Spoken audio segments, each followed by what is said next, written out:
You know what I mean? Yep. Like that's what it. That's the root of it all. Right. You know what I mean? Yeah. But it's also like a mindset. Yeah. Man, we'll talk about that, bro, because that's like, that's good stuff. It is, bro. You ready? Yeah, dude. Let's do it. Let's do it. Hey. All right. We're gonna be you're there. So Show. all right, here we go. 3, 2, 1. Thanks for clicking on that play button. My name is Mike Cooper, and welcome to Trout Man.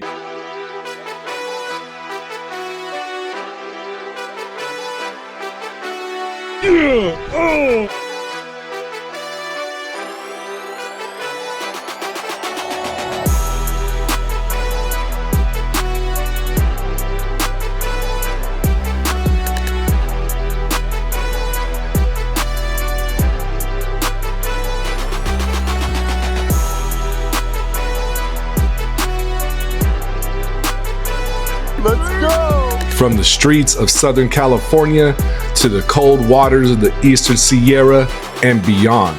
This is more than fishing. Yeah, mate, baby. This is culture. This is community. This is obsession. The early mornings, the blown forecast, the grind for one bite that changes everything. The Get Made Show dives into trout fishing, wild stories, big fish, bait culture, angling styles, the brands, faith, and the people pushing the scene forward. From the legends on the water to the angler behind the brand, this show tells the real stories driving the modern trout scene. No fluff, no fake hype, just real anglers chasing something bigger than fish. This is the voice of the modern trout movement. Welcome to the Get Made Show. Let's get made. What's up, anglers? How's it going? Thank you for joining me. My name is Mike. This is the Get Made Show. And on this Get Made Show, I have a very, very good friend of mine, my brother Juan, Pura Trucha Co. My apologies, Pura Trucha Co., which is a lifestyle brand here in SoCal. And we're going to get into exactly Juan's inspiration for trout fishing, his inspiration in life to create this brand and what the brand means. And there's going to be so much here, anglers, where if you're thinking about creating a brand in SoCal or anywhere, wherever you're watching this, right? Get your pen and paper. This is the master class because Juan and I have spent time together, and I wouldn't have him on here if he wasn't going to bring value to you guys.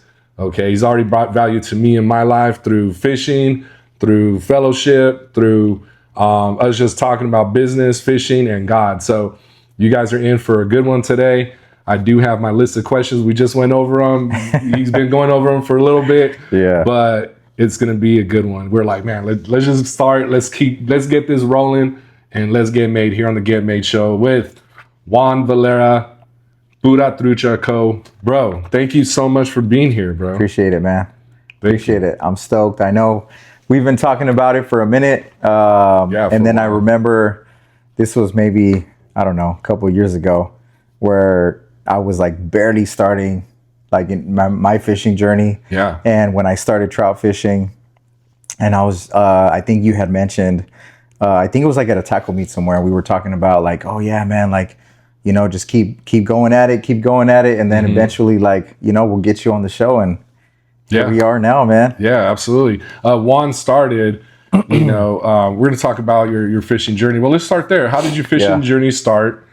You know, what hooked you on trout specifically? And Juan started with the YouTube channel. Right? Yeah. Yeah. So let's start there, man. How did your fishing journey start, man? And with trout specifically? Yeah. So my fishing journey started, a couple years ago, actually. So I went on a family vacation to Kansas City, and we actually have some family that lives out in Kansas City. And so we went out Kansas City, spent some time with the family out there. We went fishing. We specifically, it was like bass fishing. And I just remember just sitting like at the pond with my family. And we were just like enjoying, like, I think for me, that was like my first moment where I was just like enjoying it all, right? Like just taking it all in, man. Like kids were there. It was weird. It was like a out of body experience. You know what I mean?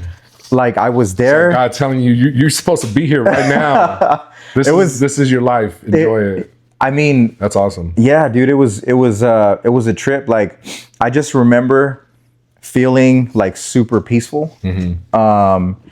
And I was just like, dude, this feels so good.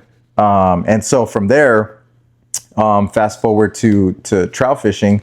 I got home and I was just like, man, I want to learn everything about fishing. So like I started, looking at YouTube videos. Everybody knows the Guggen Squad. So I was like watching Guggen videos and I was like, oh, I'm going to be a bass angler and all this other stuff. And then I Googled SoCal fishing, and then SoCal Trout Cartel's like videos came up. Yep. And I was like, what the heck I gotta do something about my algorithm. I gotta do something about my algorithm. I was like, what is this? Shout out George. Yeah, shout out to George, good friend of ours.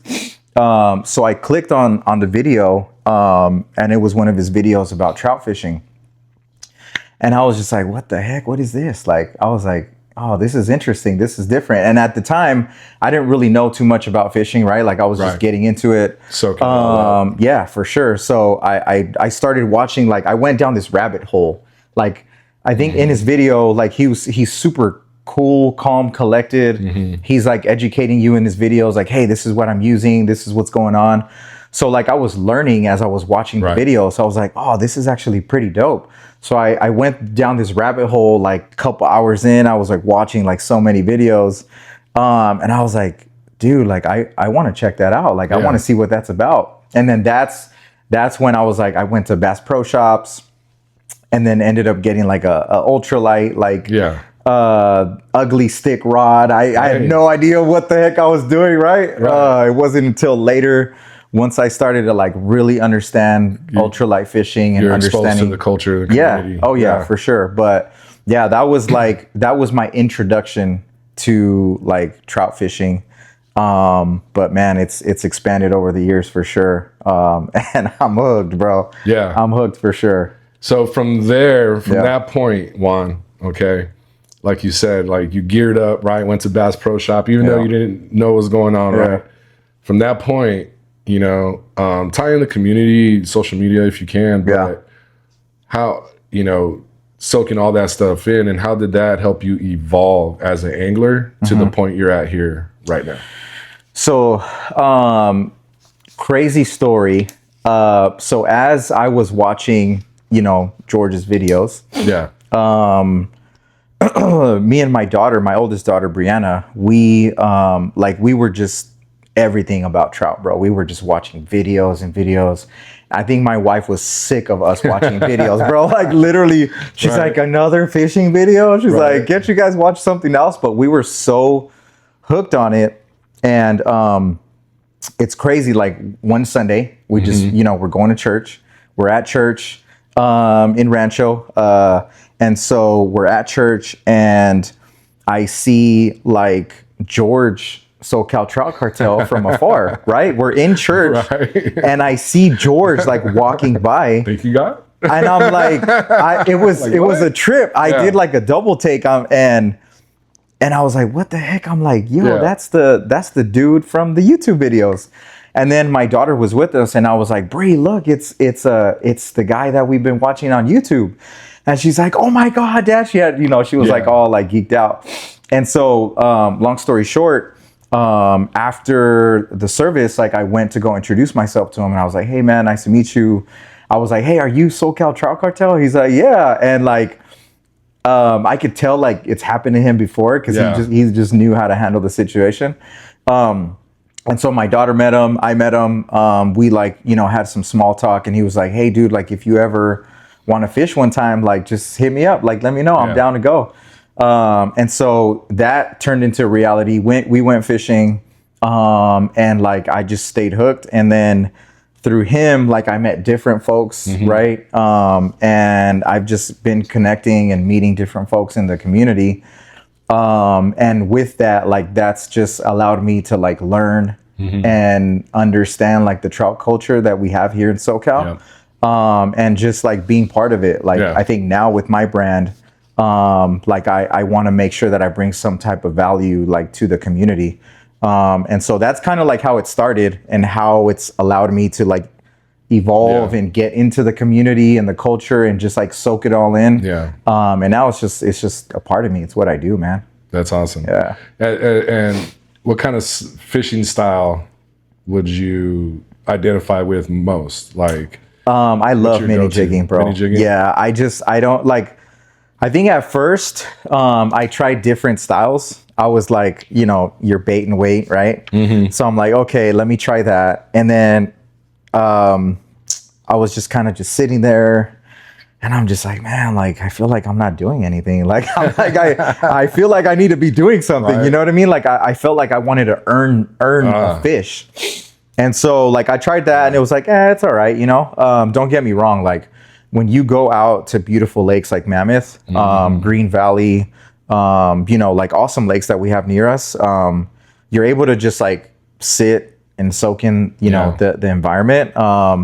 And it's times like that where like I really don't mind like doing some bait and wait, hanging out with the kids. I think it depends too, like if I got the kids with me and all that, you know what I mean? But me personally, I love mini jigging, bro. I love mini jigging. I like the fight. I love the time it takes to like figure out the fish, figure out the pattern, figure out what's happening. Like I love all of that whole process, the whole process. Like I think there's been so many days where I haven't caught anything and I've gone on, you know, like countless hours on the lakes, times where it was like super windy and getting wind knots and literally just like having to have the frustration of that. And don't get me started on wind knots, man.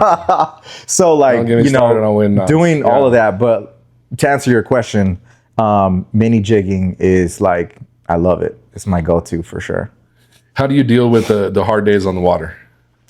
You mentioned, you know what? Sometimes it's hidden, sometimes it's popping, sometimes it's not. How do you deal with the hard days? So the way I deal with those moments is like I try to use those moments as like learning experiences, because I think like if you go out on the water, and don't get me wrong, like not everybody thinks like this, but for me specifically, I try to make sure that I like consistently try to learn in anything that I do. So when I go on the water and I'm not catching anything, like I take that as a learning experience. So I try to figure out like, okay, like what was I doing?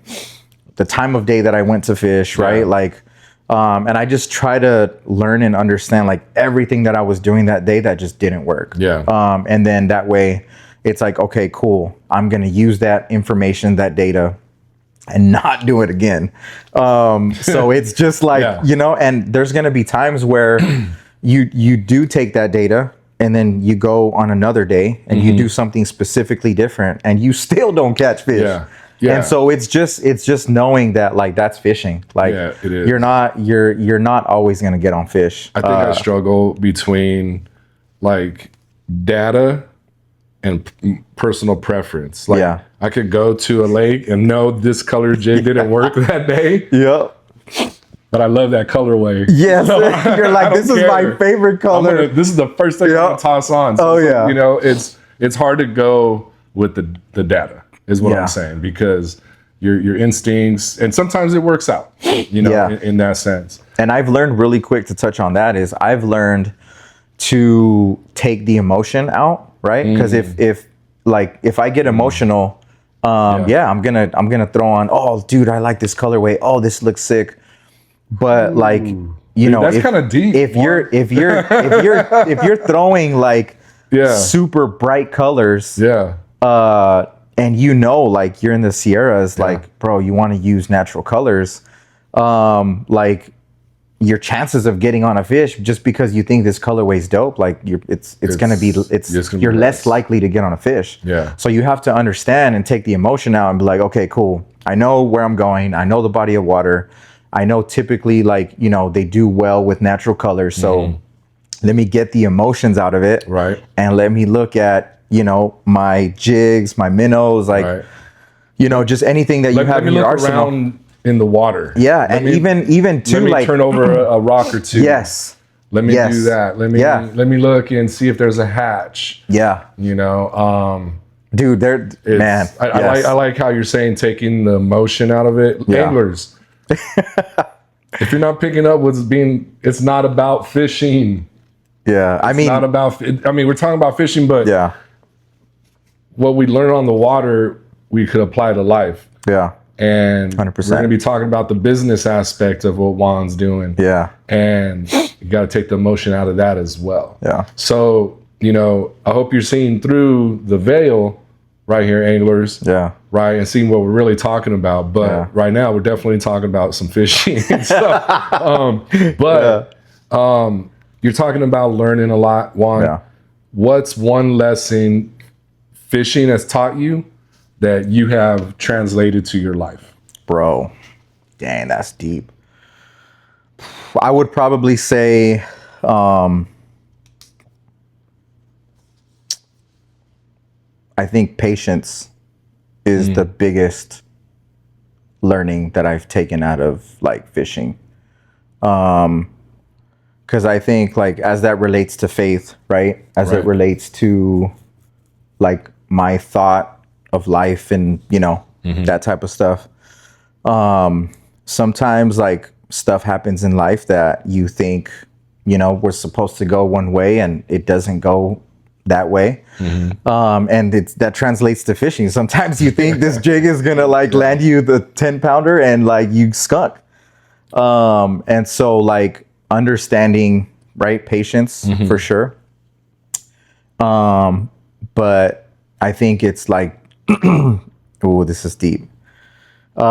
Is enjoying that moment, knowing that like that's gonna teach you something and it's gonna prepare you for, you know, whatever you got going on in life. Right. Like I've gone through different things in life where, in my personal like just career, right? Like, I thought I was ready for a promotion and I wasn't. And I felt like I was the most suitable candidate for a role and I wasn't. And you know, all of that taught me patience, is just making sure that, sometimes like it's just not your time, Yeah. you know, and just like with fishing, like sometimes you just, you got to learn, man. It's just part of fishing. Like you have to know, you know, like you're just not always going to get on fish. Yeah. I think it comes down to faith, patience. Yeah. That patience to have faith. Yep. 100%. You know, Yeah. in whatever you're doing, but in the sense of, you know, you're a man of God, I'm a man of God, that patience and that faith is important. Yeah. Because like you said, it's not always happening on our time. Yeah. You know, whatever it is, whatever it is, right? But yeah, for sure. what's been your most memorable trout experience so far? I would probably say this last experience that we had when we went to the Sierras. Woo, no, you really? Bro, Dude, hands down. That's amazing. Yeah, it's one of my top ones. Hands down, I top think, three. no, like honestly, know, but yeah, it's top one. I really think, because there was so much that happened on that trip. Yeah. There was like, we've talked about this off camera, right? Yeah.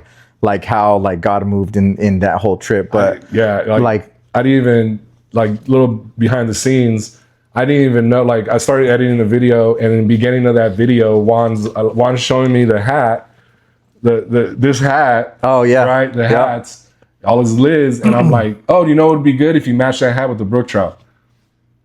And I totally forgot about that moment. We didn't even leave yet. We were in the driveway. Yeah. I didn't even, like, I totally forgot about that moment until I came back to edit. Yeah.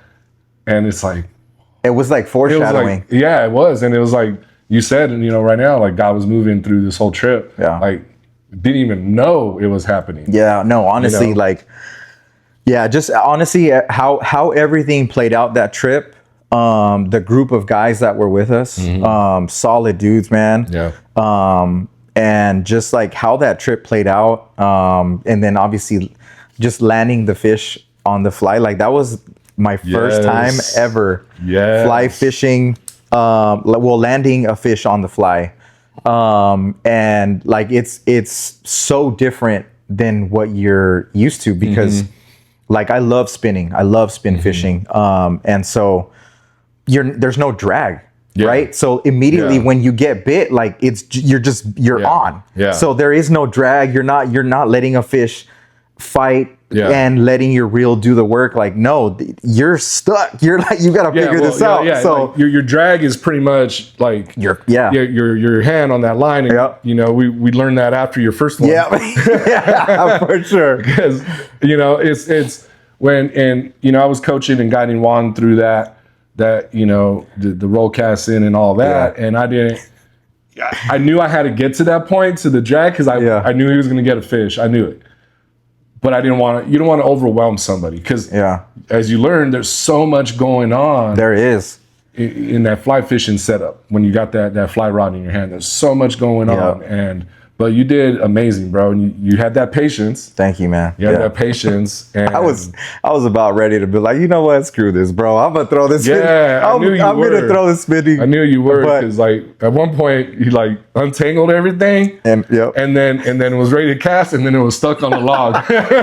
Dude, that midge was like literally like stuck. This small, man. It was like this small. Yes, it was like a quarter inch. Yeah, and that was super frustrating, because I'm like, I can't like undo it. Like you have to get in there and get it out. So, but yeah, man, to answer your question, most memorable for sure this last trip, landing a trout on the fly. That was just like dope. Yeah. And just and that day on the water and how that whole trip played out, and how we just were landing fish left and right.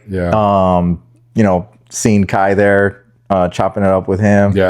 And just everybody just enjoying the stoke, man. Like everybody was on, dude. Everybody. We were just like hook up and laugh. Like it was just like we were like little boys having fun out Literally, there. Snow started coming down. It was snowing, and we were.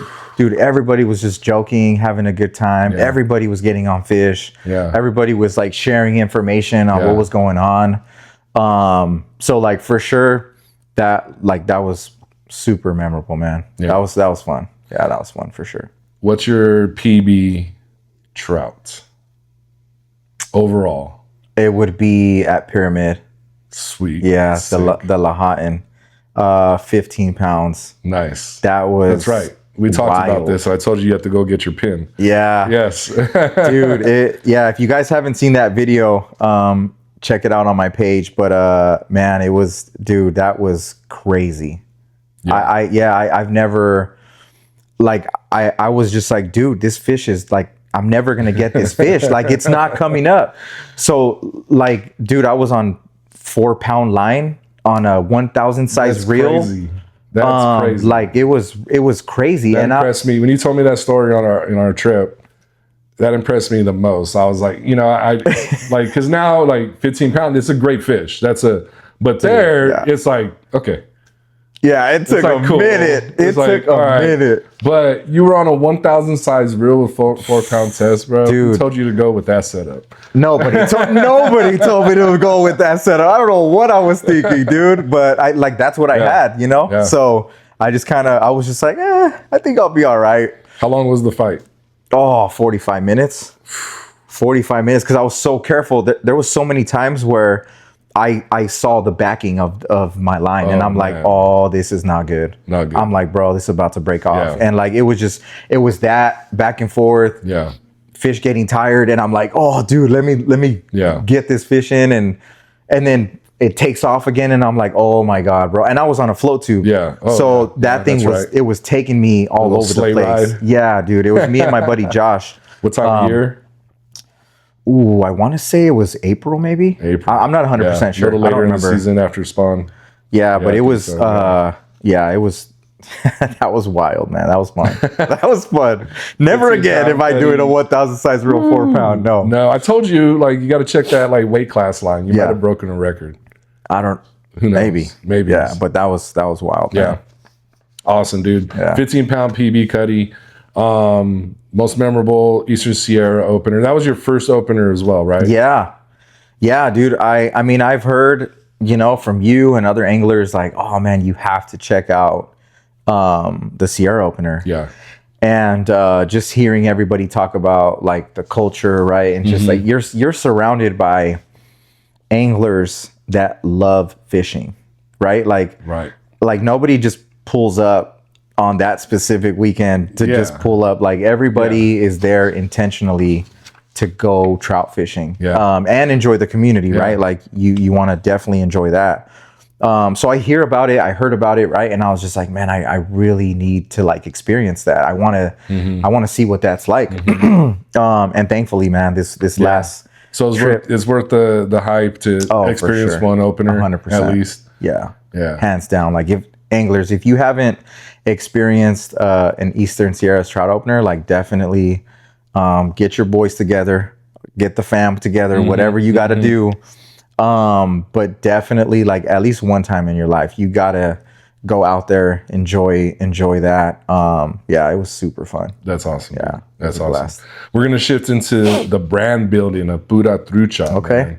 You know, the Get Made Show anglers, I always wanted to bring this aspect of it. I love the origin story of the superhero. You know, I love Batman. Batman's my favorite superhero character, but I love the origin story, and I think, you know, being able to tap into your mindset, your vision is definitely gonna bring value, and hopefully anglers help you out there if you're trying to start a brand or support a brand, support Pura Trucha. I think it's important, man. That's what the Get Made Show is about. That was the vision about the inception of this show. So, you know, we're gonna slide into that. And Pura Trucha Co. Let's just start with, what was the original vision behind Pura Trucha Co? When did this like just pop in your head? Like, this is it? Because you were doing you the YouTube, you know, but not super active. And soaking up all this in, fishing, discovering the SoCal trout culture, community, fishing Sierra, pyramid, you're evolving as an angler. What was that moment? What was the original vision behind starting Pura Trucha Co? Yeah. So, man, so I had always had this thought of like owning my own brand, owning my own company of some sort, right? And I've gone to school. I have my bachelor's degree, my master's degree in business, and so like with that, right?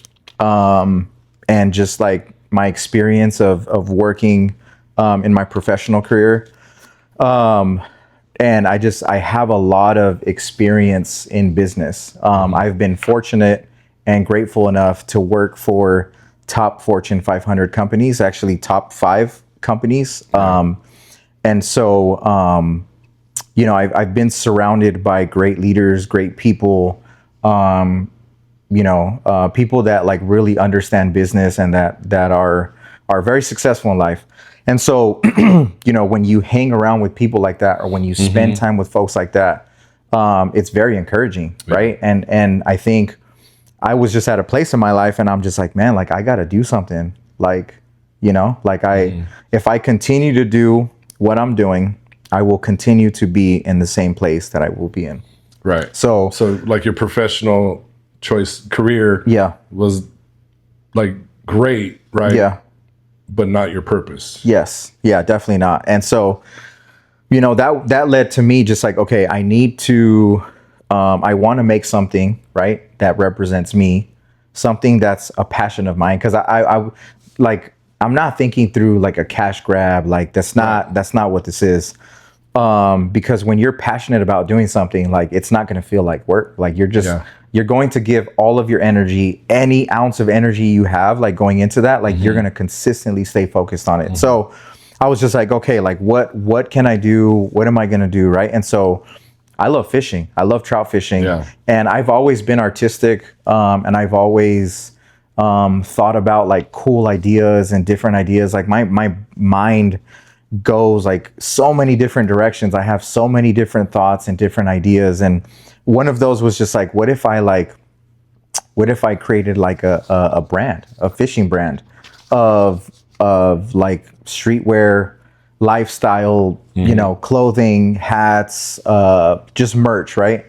And so I've always been the type of person that like plays it safe, Right. and I always do research and look into certain things before I like try to get into it. All your due diligence. Yes. Right. And so I was just like, you know what, I need to stop, and I just need to go after it. So I just said I will learn through it, I will grow through it, and I will figure this out because I just have to. So that's what just kind of catapulted me to just take that initiative and just go for it. Yeah. So I started, and I started with an idea, and you know, I was like using Canva and like using AI, you know, and just like coming up with different ideas and thoughts, and then like showing close friends, family members, Getting some feedback. trying to get some feedback, like, hey, what do you think about this? And they're like, oh, that's dope, or that's all right, you know. And it's just like, okay, cool. And so so with my brand specifically, I want to make like dope stuff. Like I want to make merch that you will not think twice about, like, should I purchase this or not? Like you will see it, it will be visually appealing to you, and you will be like, that's dope, I'm picking this up, I don't care what it costs, I need this in my wardrobe, right? So like whether it's like you just throw it on everyday fit, Right. or you know, you're on the water, you kind of want to represent, like that was just kind of like the idea. But what caused me to like move forward and just do something was just that mindset, that thought process, like I need to get something out there. I've been waiting long enough. Time doesn't wait for nobody. So I just told myself I just need to go and figure it out. So that's what I did. Absolutely, dude. Sometimes you got to do that. You can't wait. You know, there's patience. You're talking about patience. Sometimes, you know, like God could be telling you to do it, but you might miss that opportunity He's sending you. You know, so you got to move when it speaks to you. You know what I mean? What makes Pura Trucha different from other lifestyle fishing brands? Honestly, I think so like my brand is all focused on the community, right? Of trout anglers. Like if you're super enthusiastic about trout fishing like we are, like this is what it's for. Like this brand is for anglers that love style. They want to look clean, they want to look fresh. You know, whether it's on the water or off the water. But it's really like, it's very community driven. Like this is for the community. It's not for me. It's not for, you know, like a cash grab or anything like that. Like it really is envisioned with like ensuring that it brings the community close, right? Right. And also one thing that I try to stay close to is like when I'm doing designs, is like, will somebody that doesn't know fishing look at my shirt or hat or sweater or what have you and be like, oh, that's dope. What is that? What is that brand? Or what is Pura Trucha? Yeah. Like there's been so many times, like I went on a business trip, and I had my hat on and it was breakfast time, and I was you know, eating in the morning at a hotel, and I had that gray hat on, and there was a couple sitting right next to me. It was a elderly couple, husband and wife, and the lady was like, "Excuse me, can I ask you a question?" And I'm like, "Is she talking to me?" Like, I'm like, "Yeah, what's up? Hey, how's it going?" And she's like, "What does your hat say?" And so I was able to explain to her, right? Oh, Pura Trucha Co. Oh, it's my company, my brand.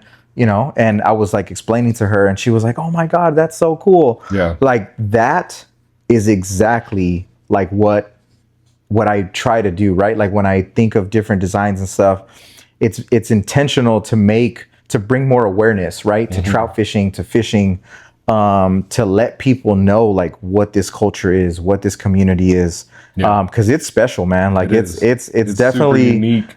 It is. It's special for sure. And even more like in SoCal, right? Like it's super, it's like it feels like a tight knit like group of family or people, right? Where we all love trout angling, or trout fishing. But yeah, man, I think it's, it's making stuff that's dope and making sure that it's number one, it's people first, right? Bringing community close, bringing folks to ask questions and be like, oh, that's dope. Hey, where'd you get that shirt? Or, hey, where can I get that hat? And it's like, oh man, like, check it out. That is like a segue that allows me to introduce people to fishing, trout fishing, my company, my brand. And next thing you know, like someone I had an encounter where somebody that DM'd me on Instagram was like asking me questions, like just consistently asking me fishing questions. And I was answering the questions, and he was just like, hey man, like I really like your merch. Like it's super dope. Like how can I get it? Yeah. So we had the conversation and like those are moments that like I don't take lightly. Like I love interacting with folks and just like teaching people about trout fishing and getting people on fish because like George was that person to me. And then now that we've had like a closer relationship, like you're also doing that with me. You're pouring into me like on a personal level, but also like fishing, you're educating me and stuff like that. So I greatly appreciate that. And like I just want to make sure that I'm able to do that for others too. So like that's definitely doing it for me, bro. Same to you, bro. I appreciate it, man. Thanks, man. It's it sounds like all of this is a balance, you're keeping the community first, what I mean? But it's a balance of, the creativity, being consistent, and staying authentic. Yeah, 100%. Like the person that you guys see on camera, on the YouTube videos, like if you see me in person and we interact in person, I'm the same person. Like I try to stay as authentic and genuine as I can, because you hear about folks that are like they're a certain way on camera, and then you meet them in person and you're like, what the heck? Like, this dude is not like how he was on the videos. And I've had interactions like that, and I'm like, oh, okay, that was different. I'm glad to say that I'm not like that. Yeah, definitely not. I'm not like that. You're and it's awesome you taking the time to answer those DMs and of course. it's you're not even thinking about your brand at that time. You know what I mean? Yeah. It's not about that. It's about, man, this person's coming to you for fishing advice. It's like, I still am like, why are you coming to me? I suck at mini jigging. No, man, honestly, but like, I don't take those moments lightly, and I love pouring into people. Like I'm super passionate about pouring into people. I feel like it's one of my callings in life. But yeah, man, I love it. Absolutely. What's been the, hardest part? It's always, fun and exciting. But building a business isn't easy, man. Yeah. Building a brand. There's a difference between a brand and a business. Yeah. Okay. A brand is, I think it's more of it kind of takes on a personality in itself. And it stands for something. There's a message behind it, that a business is your transaction, right? Yeah. So, what's been the hardest part of building your brand so far? I would say, like being super consistent and giving it the time and energy that it deserves. Because I am extremely busy. You work full time. I have a career. You have a wife. You have 2 daughters. Yeah. Right. That's just a whole life in itself. And I no, honestly, like, so one of the things that I want to do is I want to like probably start vlogging and start to show the audience like what does like a day in the life look like from a personal perspective, but then also like what does it look like doing all of that and also building a brand and also like trying to like all of the work. Fish enjoy Oh, yourself? dude. Yeah. Yeah. But luckily, we get to do both Yes. with the brand and the fishing, Yes. right? That Yeah. kind of, we merged that time together. Yeah. But even then, it's even difficult. Yeah. I know I have sometimes like, like we talked about the Sierra trip. I got one shot, and it was at the taco truck with my Sierra Bound shirt. Like the whole trip, and then like you were like, dang man, I didn't take pictures of the hat. Yeah. It was like fishing kind of overtook that moment. Yeah. Those moments we were experiencing, overtook that. Not in a bad way, at all. But I get what you're saying. You have all this going on, man. You want to be consistent. Yeah, and I think honestly, like, my career in itself, like, it takes a lot of time. Like, I'm very passionate about what I do, and I want to make sure that I do it at 110%. Yeah. And so, like, my team, and all of that takes time, right, and energy from me throughout the week. So, like, me doing that, focusing on that, making sure that that's good. Yeah. But then also, once you leave work and you go home, like, you got a family, right? Like, as a father, I want to make sure my family's taken care of. Spend time with the fam, like that's, you got to do that as well.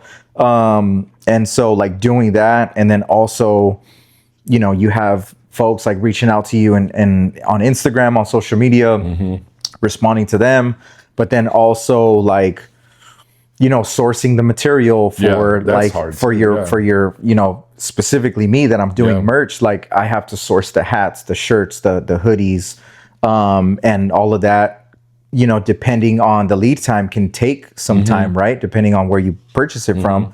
But then doing that, right? So you're constantly, like, you have to be thinking like months ahead, because it does take time. And then you also got to produce, right, the merch, and then you have to, like, market it, right? And then you have to, like, make sure you give people enough time to know, like, what is it that's coming.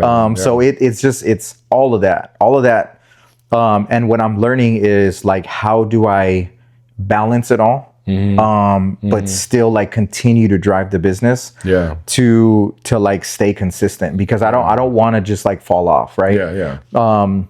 And so I think right now, like, that I do have great momentum. Like, I want to make sure that I stay consistent, and give the anglers and give anybody that's interested in the brand and in the merch, like, I want to make sure that I deliver. And so, like, I try to do everything in excellence. And I think that really drives me as a person to do what I do and everything. But I would say, like, that's probably the hardest part is just balancing life out still, while trying to drive the brand and bring something solid to the community.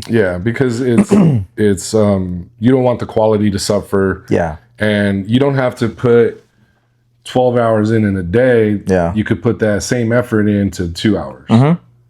Which is a lot. But it's possible. And that's what the balance, Juan's talking about right now, is being able to maximize inside the brand when he is working on the brand. And I will say too, one thing that I've learned, right, and this is free for all of you nuggets. Just remember, everybody has the same 24 hours. What you do with that time, that's on you.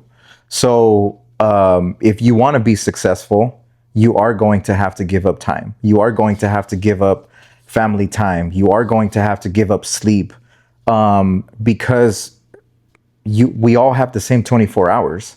So if you have to wake up earlier to work on the brand before you go to work, that's what you got to do, right? It just depends on how successful and how much time, effort, and energy you want to put into this. And that just goes to everything, right? Everything in life. So relationships, everything. So for me, it's like, okay, with that mindset and that concept, I have the same 24 hours that everybody else does.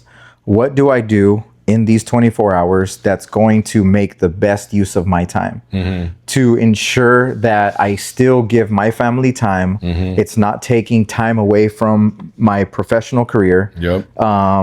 so like that just means I got to wake up earlier, right? That means I got to go to sleep later. Yeah. That's part of it. Like that's the growth that happens when you're building a brand.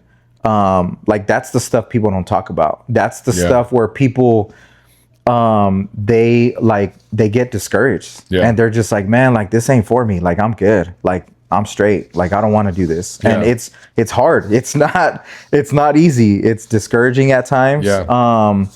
You know, and you got to grind through it. You got to figure it out. And I think I have so much confidence. And I say that in a humble way, but I have so much confidence in my brand and what I have to offer to the community, that like I'm so dialed in and I have this laser focus. Like I'm just getting started.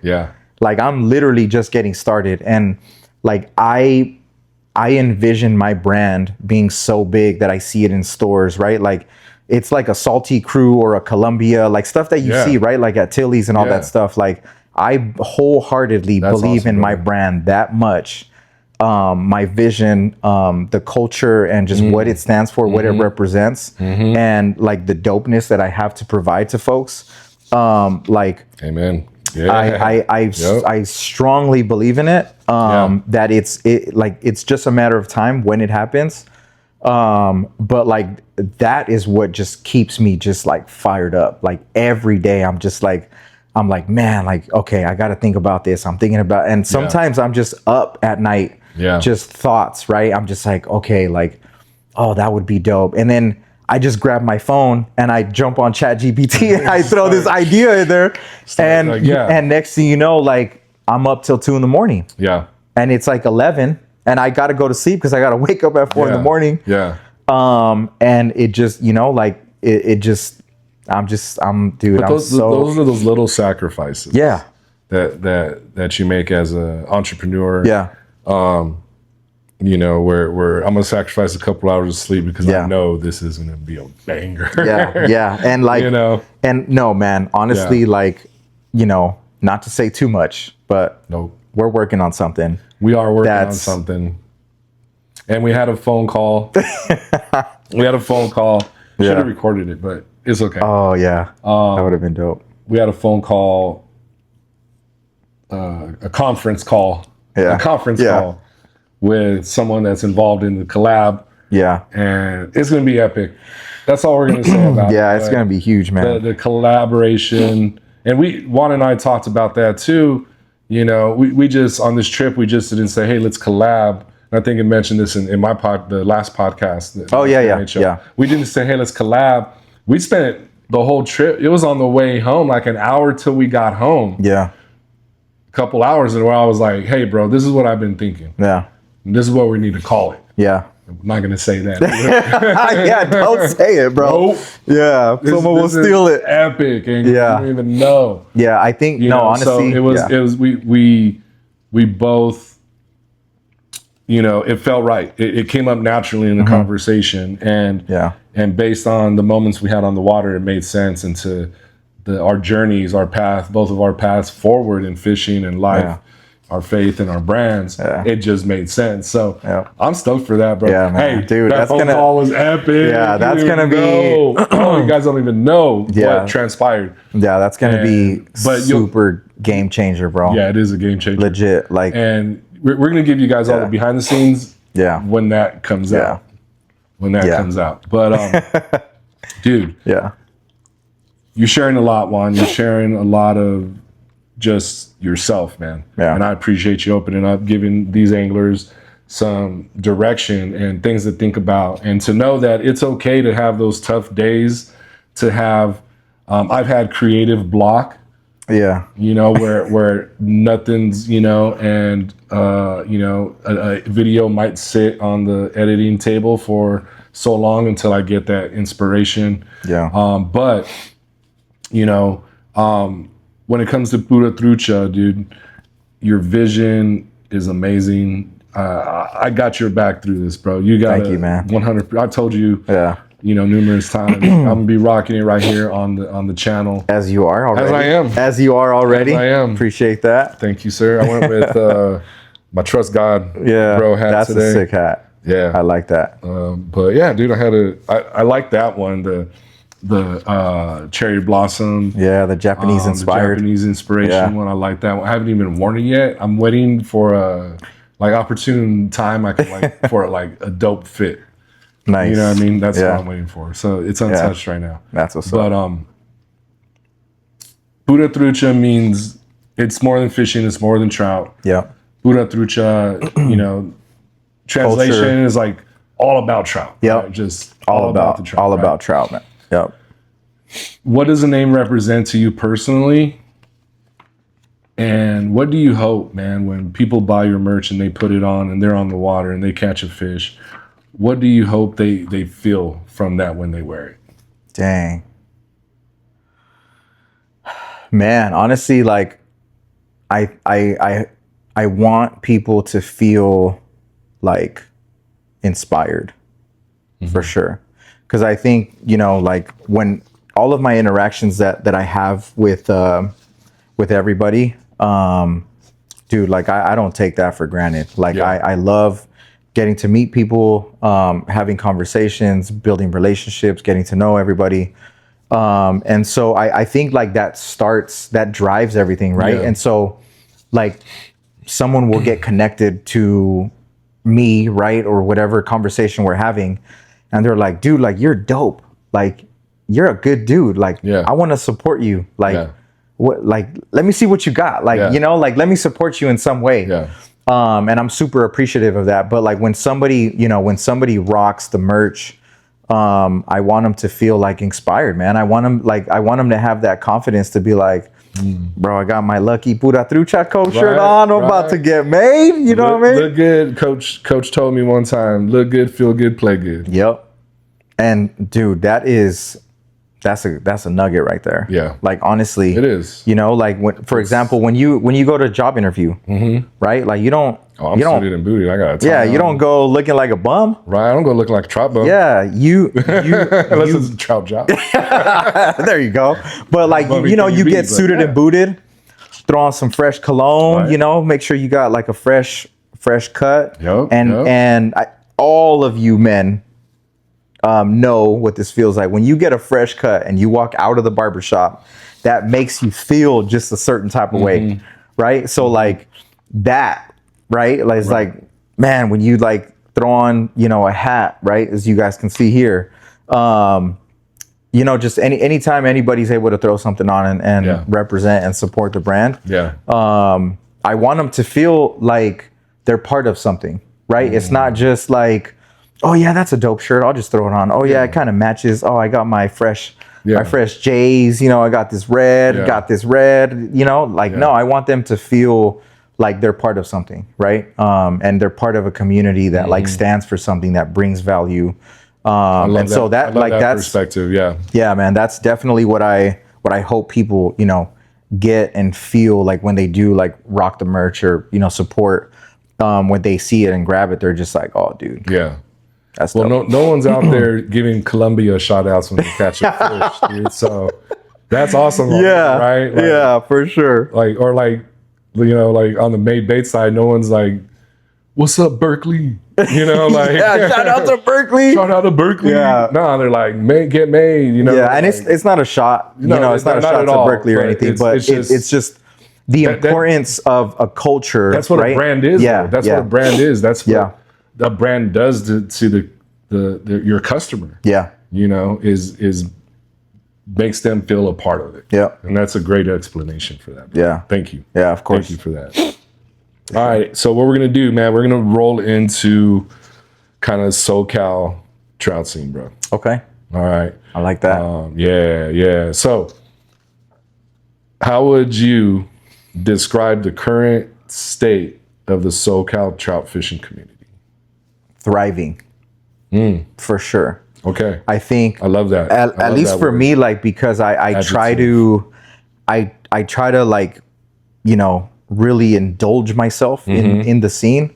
And when I say indulge myself, it's like, it's looking at people's pages, right? Having conversations with anglers. Yeah. Looking at like, like what brands are doing and stuff like that. Like I really, really try to make sure that like I'm in it, right? And so like from what I'm seeing, like you see spoons are popping right now, right? Like that's huge. And so like from what I see, there's other brands, shout out to all the other brands, all the entrepreneurs that are trying to make something. And you also have a brand Trying to create that vision, put that vision, bring that vision to life. Yeah, for sure, man. And so, from what I see is I just see thriving, right? There's room for everybody in this space. The blood's pumping, bro. Like blood's pumping. Yeah, and it's tough, man. Like I think from what I see, you hear about different brands and different companies like coming out with stuff, and like it looks dope because you get to see like other companies like come out with dope stuff, and it only helps the community, right? And so 100%. It gives us all options to like, there's like so many spoon companies that you're just like, there's so much variety, so much variety, exactly. And so like it helps the community. And so right now what I see in the SoCal trout community is just, it's thriving, and that's solid, man. Like that's really, really good.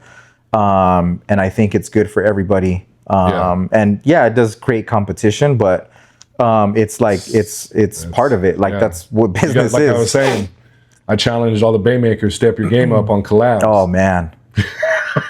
Bro, I really didn't get that much slack that I thought I was going to get on. Yeah, no, honestly, but that's what it speaks to. Yeah, it's stepping your game up, man. Being able to, keep inspiring and being able to. It's that competition, right? But it's only better for the angler. Yeah, and I will say, just to anybody that's inspired, right, and that wants to do something, that wants to come up with, whether it's merch or spoons or mini jigs or whatever it is, like I want to, I want to speak some like game, I guess you could say, is like, actually good. I'm glad. I hate to interrupt you, but I'm glad, because that's where kind of like what I wanted to. If there's someone out there that's thinking about starting something, like I think everybody should. I want you to finish your thought. Yeah. But there's things there's staying power, there's consistent, there's things we're talking about. Right. So from a business, finish your thought, and then I have a follow-up question. Yeah. So for everybody or anybody that's like, thinking of getting into like doing merch or making lures or whatever, or even starting a YouTube channel. Just make sure that you are bringing value to the community, right? Like don't be somebody that gets emotional and is like, oh, I want to make some baits. Oh, I just, I'm super emotional and I just see everybody doing it. I want to make some baits. Like make sure that like, if you are going to make some baits, awesome. But like, make sure that you're bringing value to the community. Make sure that, you're thinking through like what you're going to do. That you're thinking through a business plan. And if you don't know like what that looks like, dude, you guys can reach out to us and we can like talk through that 100%. With you. That would be like super awesome. That would be an awesome conversation to have. But yeah, just make sure that you are bringing some type of value to the community, right? Like, because it's only going to help. It's only going to help the community. It's only going to keep the community thriving. I will say that. And I think it's super, super healthy, right? When we do have more brands and more companies like coming on the up and up. And it's like, you mentioned something about like stepping your game up, right? And I think some people take that as, or they can take it as like personal, or they can take it like, the wrong way. Right. But, correct me if I'm wrong. I think like where you're coming from is like, make dope stuff. Like, like step your game up. Like if somebody else is making, these colors and I don't know, they got traction and all of a sudden, they're the next big spoon company or whatever.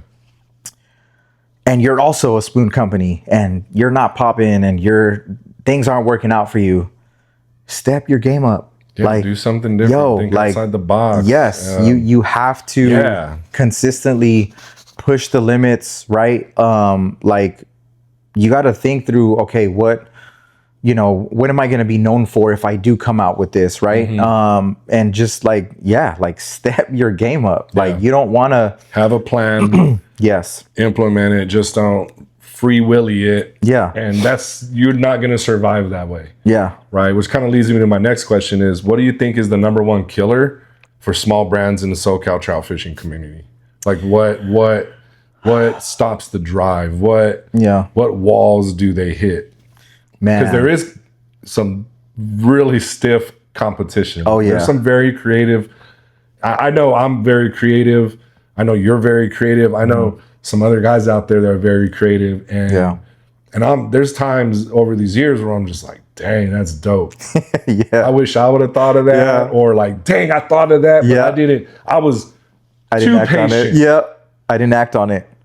Someone came up with that colorway or someone came up with that 100%, idea. 100%. Yeah. And it's what's the number one killer you think for a small brand coming up in the SoCal community? Because it is a jungle. Yeah, it is. Yeah, it's an amazing thing. Thriving. It's a unique thing.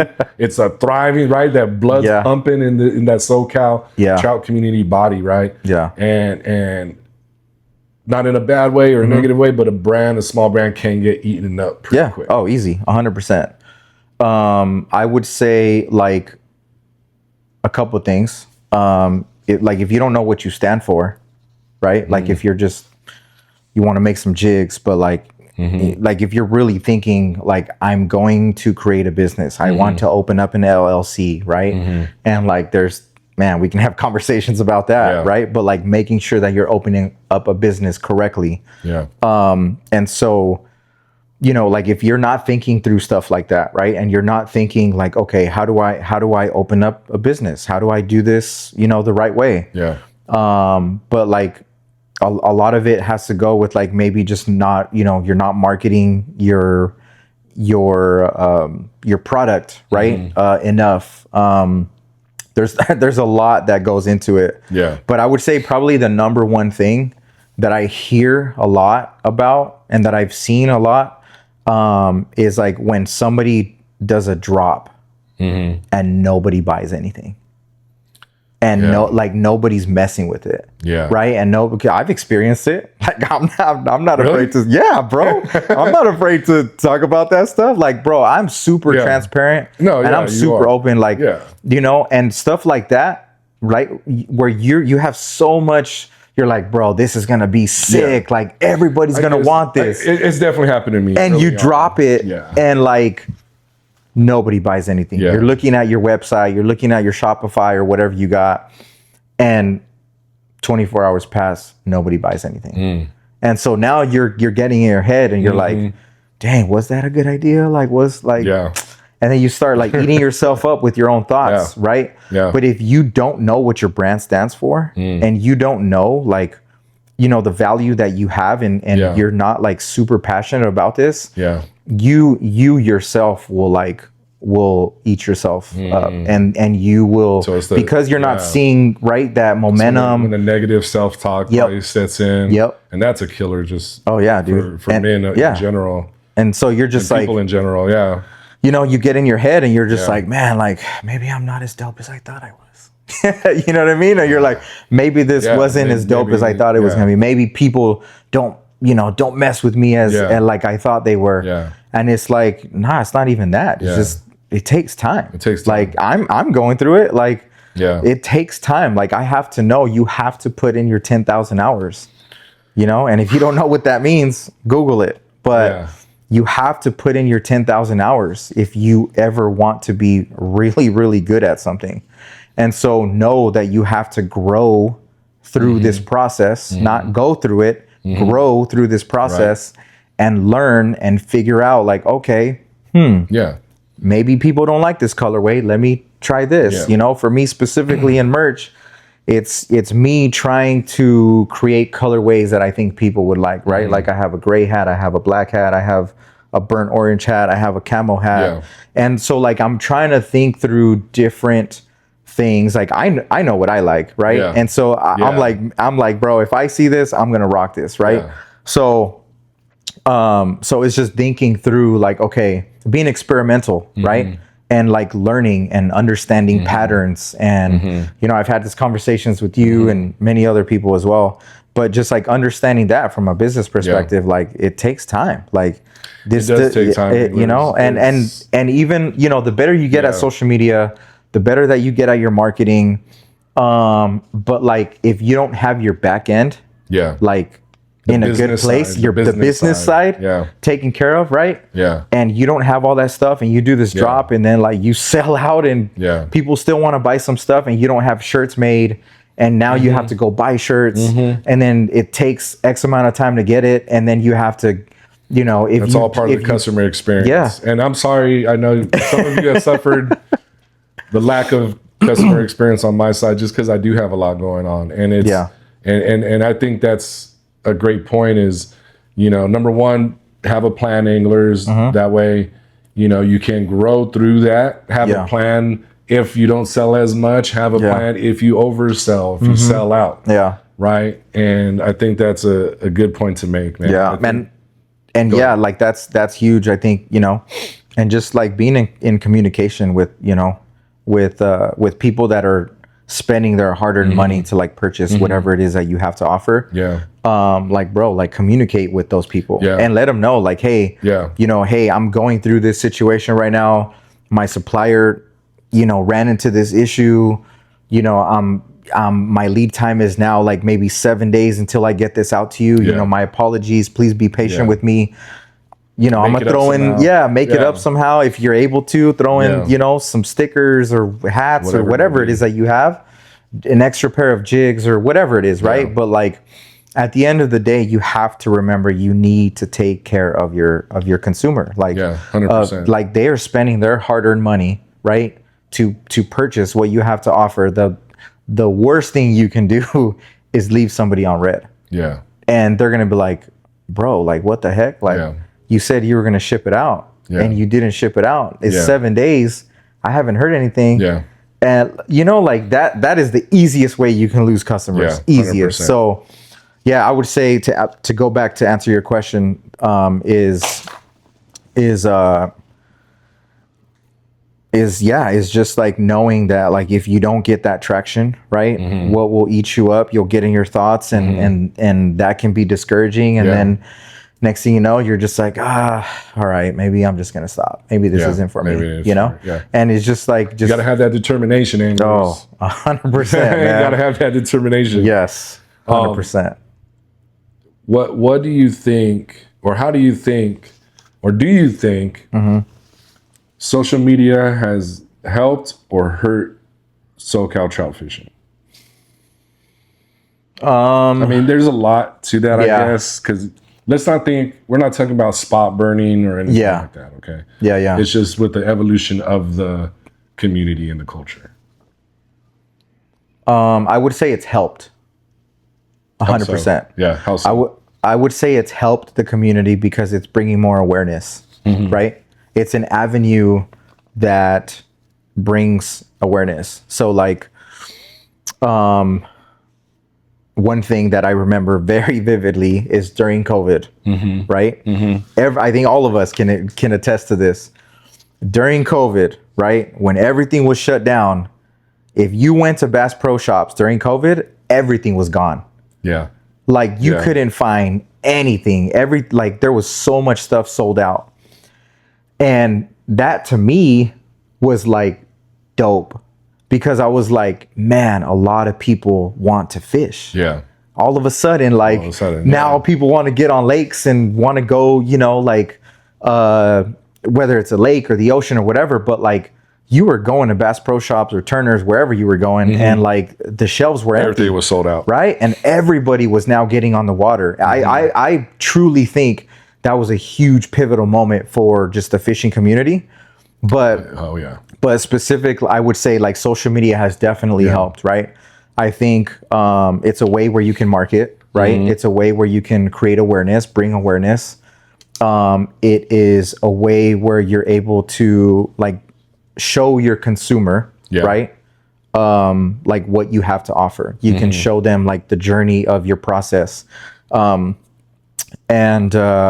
just think it's a different avenue that you can take that, you know, if you do it right and if you do it wisely, and if you put the time and effort and energy into learning marketing and learning, you know, how social media can help you, whether it's TikTok shop, Instagram shop, or shop, whatever it is, you know, all of that stuff, like you're able to capitalize on that, right? And help that drive your business. But just for the scene itself, right? For sure, social media has helped it. So now with awareness, right, now brings more people. So now more people are aware of a spot, of a lake, of whatever, a right? Of a bait, so whatever the rabbit hole goes. So it, you know, it will bring awareness for sure. But I think at the end of the day, it's all like how you consume that information, right? And how you take all of that information. But I would say it's helped for sure. Yeah, I think 100%. So too. And some of the anglers I've talked to that are new to the community, discovering fishing in general, but trout fishing specifically. You know, it surprises them how large this culture, this, you know, now NorCal, SoCal, this California trout fishing culture is. Now we're starting to blend together. You know, a lot of collabs going on and just that networking. And I think as a new angler or new angler entrepreneur, is to, the brand is about knowing, like you guys look at me and it's Trout Made. I'm Trout Made, right?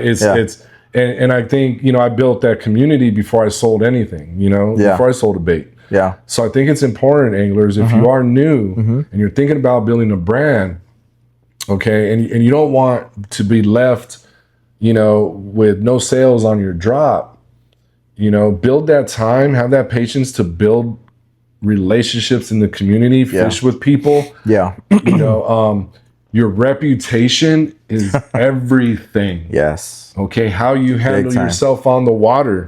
I mean, at least to me, that's how I look at people. And I don't judge anybody, but that's how I decide who, if I work with you or if I fish with you. How do you handle yourself on the water? And follow the rules. Do you do it? You know, and all that is to say, you build these relationships. It's going to be, you're going to have that much more support because this community is supportive. You know, big time. It is supportive. I don't share other bait makers' baits on my page, but I support them. You guys don't know the conversations that go on in the background. You know, I want everybody to win. So build that network too, right? And people are gonna see you, and you're gonna be the brand. Okay. You're the and face. That's what a brand is. It's its own entity that touches you like a human would. You know what I mean? That brings that inspiration to you on or off the water. 100%. And I think right or not, bro. But. No, 100%. Because I think, like, so for example, right? Like if you have a negative interaction with somebody, like let's say you're fishing on the lake, you know, and you're just like, maybe we've all experienced this or encountered this, but like there's somebody, you know, like their energy's just like not cool, you know? They're cussing up a storm, or they're just like, they're talking smack about somebody else or talking smack about this. And you're just like, bro, like, I just want to like, stop, dude. I just want to like enjoy. I just want to enjoy the stoke, man. Like you come over here with all this negative energy, like, bro, like, I don't want to fish with you no more, or I don't want to fish next to you. It's the same thing when somebody, you know, goes to a booth, right? They go to a booth, they go to your booth, and you're on your phone, you're chilling, right? Somebody pulls up to your booth. Hey, what's up, man? Hey, what's up, dude? Like what is this? What is happening right now? Like, give somebody the attention they deserve. They deserve it. Bro, they like came all the way over here to be part of this event, Yeah. and then they walk to your booth and they want to have this interaction with you, and you're focused on this, or you're getting back to a Instagram DM or what have you. And mind you, like, people got personal stuff going on. I get it.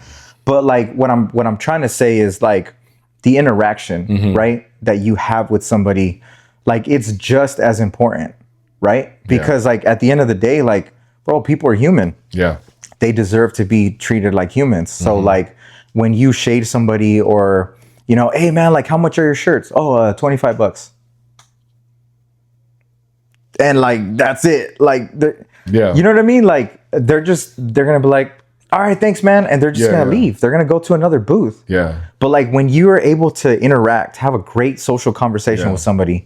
Hey, what's up, man? Hey, like check it out, man. This is my brand. This is what I represent. This is who I am. Check out this design. Yeah. Hey, man. Nice. Yeah. Nice to meet you. What's your name? Oh, now I'm you're such telling and the such. Story, anglers. But it's not even that. Now It's just like the story. It's how they feel.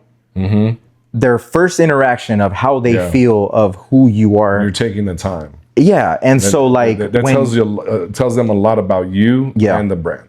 Yeah, and so being able to do those simple things. Yes, and so you will either win a customer or lose a customer, right? When you have interactions like that, when people, you're so busy, and you're not giving attention to people, right? Like that's huge, man. Like making sure that you give people the time of day, right? Like having that interaction and just respecting people for their time. Like it goes a long way, man. People remember that. Yeah. People will remember that. I've remembered that of interactions where I've met people. I think we wouldn't be sitting here if you hit me up and I dude. If you were a jerk, bro. Yeah. I 100% would have never hit you back up. Yeah. Like I would have seen you on the water. Yeah. And like I would have been like, oh, there's Mike. Oh, there's Trout Made. But I wouldn't have gone out of my way to go say what's up and try to fish next to you and chop it up. Like, you know what I mean? Like that's the difference. Yeah. And that's what I'm trying to say is like, it's keep that authenticity we're talking about. You know, you were the angler hanging out on the lake before the brand. You got to be that same angler, after the brand. Yeah. I'll share this dope story. So,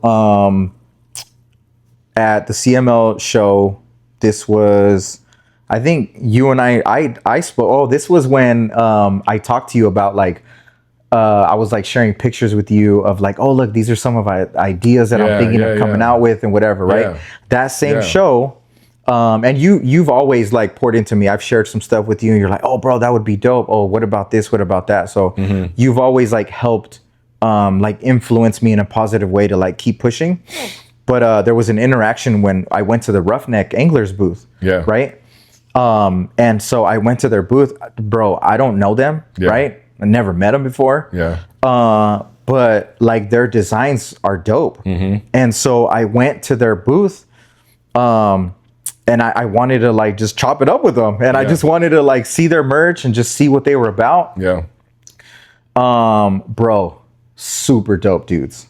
Super dope. Yeah. And I shared Brother Rich is a good guy. Bro, super cool, man. Yeah. Super humble, bro. Shout out to you, man. And Roughneck Anglers, check out their merch. Absolutely, dude. They're solid. Brand, the blue collar worker, man. The guy out there working hard. You know, just wants to go fish afterwards. Yeah. Roughneck Anglers, great brand. Absolutely, man. Shout out to you guys. But like that interaction, right? Yeah. So I was chopping it up with them, and I asked them, I was like, hey, like, I was curious, and I genuinely wanted to know, like, how did they get started? What is their brand about? Like, I'm curious about stuff like that. And I just want to see if I identify with them. So they were chopping it up with me, and they were letting me know. And the whole conversation was like mad cool. They were super dope. And I was like, man, that's so dope. I'm thinking of like, opening up my own like business and coming up with my own clothing brand. Yeah. And, man, like it's super inspiring to see and hear your guys' story about like what you guys are doing. And they were super like positive. They were like, dude, like if you ever need any tips or if you ever like need to connect to get shirts or whatever, like, dude, hit me up. Like, let me know. Like I'm more than happy to share some information like with you so you can like get started. Yeah. And like and I'm super grateful for that experience. And like in that moment, right? Like us as business owners and entrepreneurs, we have to be super mindful of like making sure that we pour into people, right? Yeah. And making sure that we're influencing people to like want to be better and like encourage them to do great things, because they could have easily been like, oh, you're coming out with another clothing brand, right? What?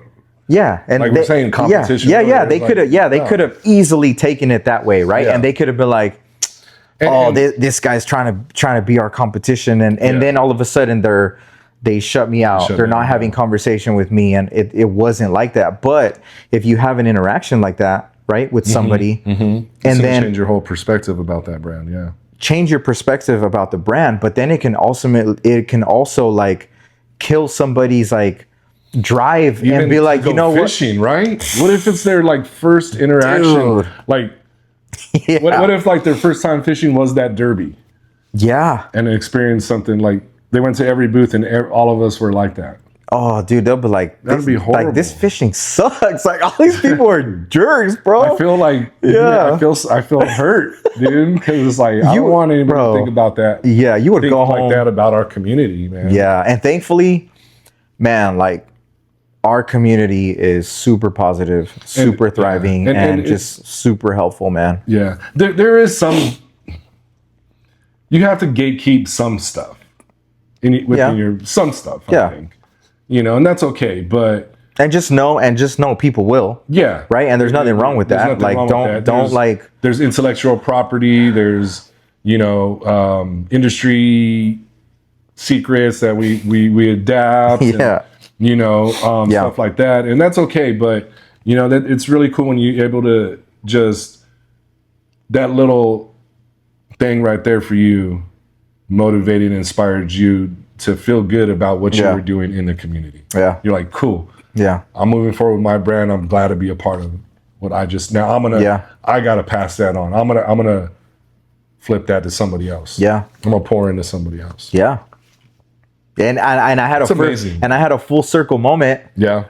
Recently where I now had a booth at CML's show. Okay. And like I was chopping it up with them, roughneck anglers. Right. And I reminded them, I'm like, hey man, do you remember, a couple of shows ago, like we were talking about my brand and how I wanted to like start something up. They're like, yeah, dude, I remember that.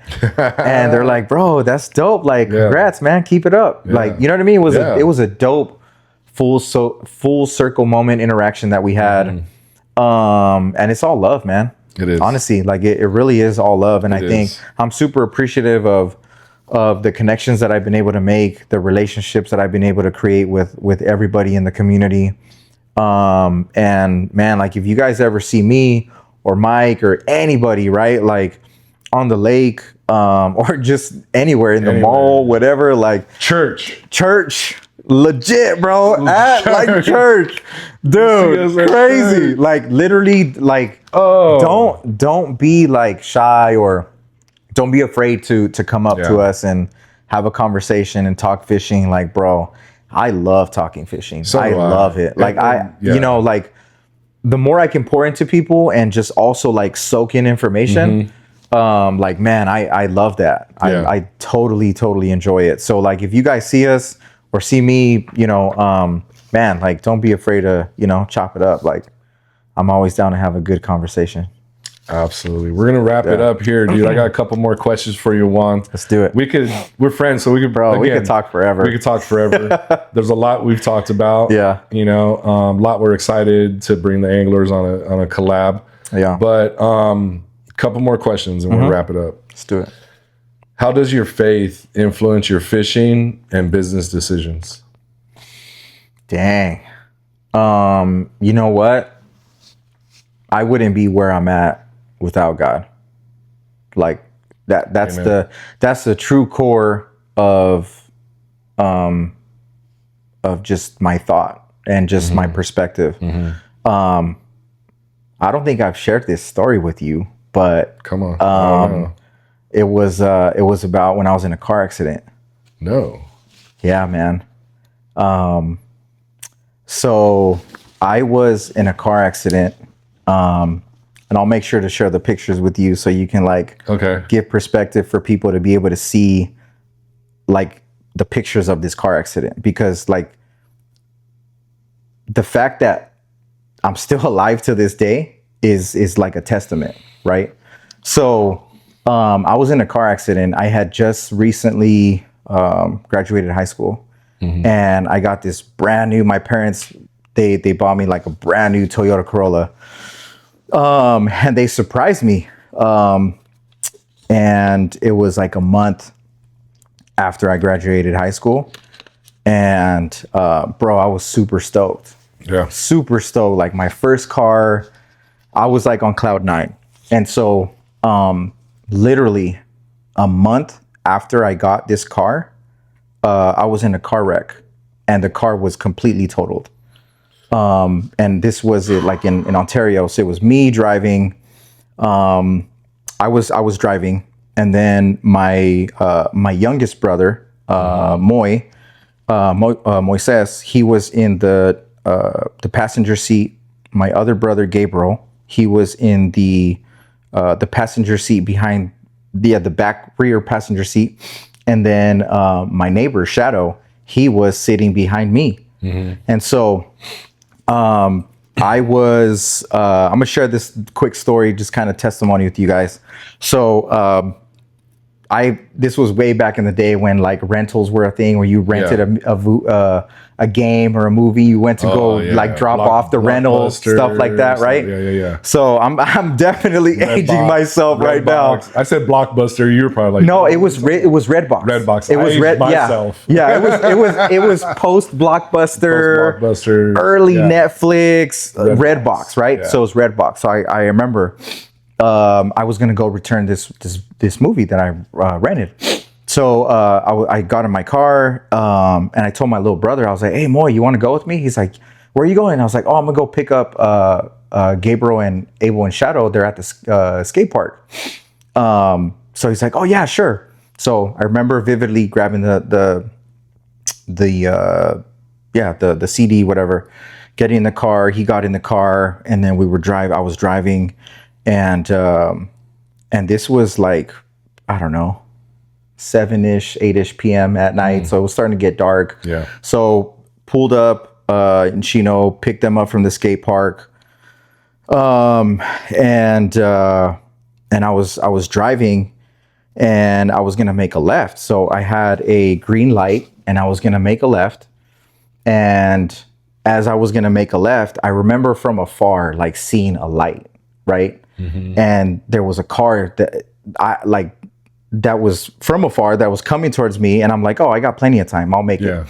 So I was making a left turn, and somehow, some way, this car ended up T-boning my car. The car flipped in the air and landed on all 4 tires, right? So I'm making a left, this car literally T-bones me, right? Right. And it hits my car in between where my brother's sitting and the passenger. So right in the middle, T-bones it, bro. My car then flips in the air and lands on 4 tires.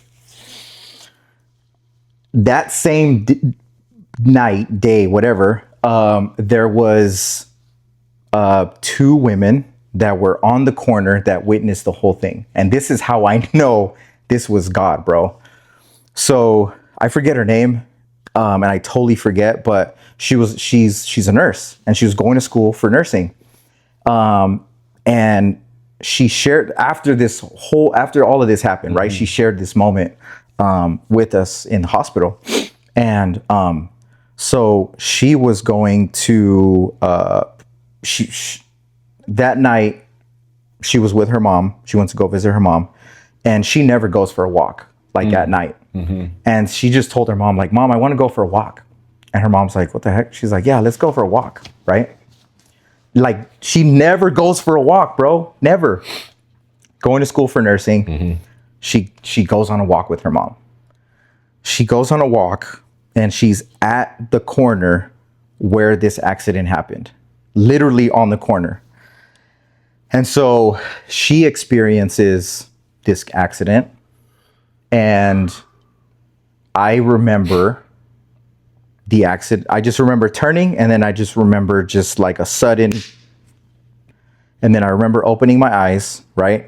I look to my right, and I see my youngest brother with his seatbelt, and he was like laying, like he looked dead, bro. And he had his seatbelt like all up on his neck, and he was just like laying there. And then I turn to my right, and I see my brother. Same. This dude, he was just laying there. And then I turn around, and I see my neighbor, right, that I just picked up, and he's like also like just laying there, right? And so like immediately I got into this moment of like, I started like, I remember shaking my brother, Moy, wake up, are you okay? And then I turn around and I see, my brother Gabriel, and I'm like, Gabriel, wake up. And I just remember like being able to get out of the car. And I got out of the car. Next thing you know, I see the nurse. She is now attending my neighbor, right, Shadow, that was sitting behind me. She said that she pulled him out of the car. And it's about to get vivid and graphic, but so he wears glasses. And in the car accident, as I was turning with the momentum of the car accident, his head jolted this way and did this and hit my brother's shoulder. So his right eye made impact with my brother's shoulder and crushed his eyeball with the glasses from the impact. So she pulls up and she sees this happening, right? Like this is like freaking gushing out blood. So immediately she gets her hand and she puts pressure on his eye. The mom immediately calls 911. And as this is happening, I went around the car, and I'm like shaking the freaking car, bro. Like I'm trying to get my brothers out. I think my youngest brother at the time, he was like 10 years old. And so just to kind of give people age perspective. So I'm like shaking the car, trying to like open the door. And then all of a sudden there's like 6 to like 8 guys behind me, just like yanking on the freaking car. Like this happened like literally that quick. And so they were shaking the car. It was crazy. It was like a freaking movie scene. So these dudes are shaking the car, right? And then I remember like going to my brother Gabriel, and I'm like, Gabriel, wake up. And then he looks up like if he just woke up from a nap, bro. Like he got up, he's like stretching, he's like what the heck? Like what is going on? And like the car seat's like, bro, like pressed against him, right? And he's just like sitting in the back. And I look and I see the nurse, like she's attending to Shadow, and she's taking care of him. And so in my mind, right, I'm thinking like, this is how quick I'm thinking. Like I'm like, okay, the guys are trying to help me pull my brothers out. Shadow's getting taken care of. I didn't know that the mom had called 911. Yeah. So immediately, bro, I got my phone and I called 911. I'm like, hey, I got in a car accident. I let them know what streets I'm at. I tell them like, please come. My brothers, they're not responding. Like I was just panicked. And so then after I made the call, I immediately called my dad. And I called my dad.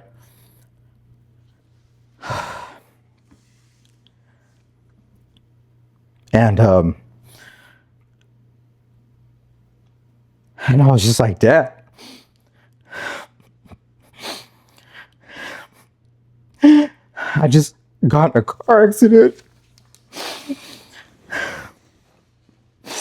Please come. Gabriel and Abel, they're with me. I need your help.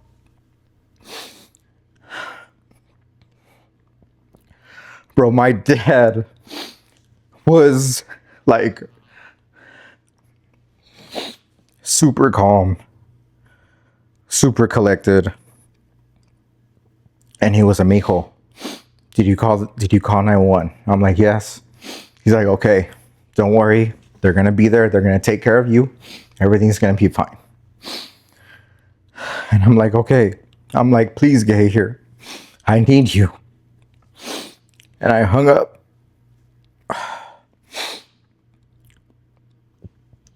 And I get my phone. Call my mom. My brother Abel, I have another brother. His name's Abel. He wasn't with us at the time. He was at the house. And I call my mom. And Abel, he picks up the phone.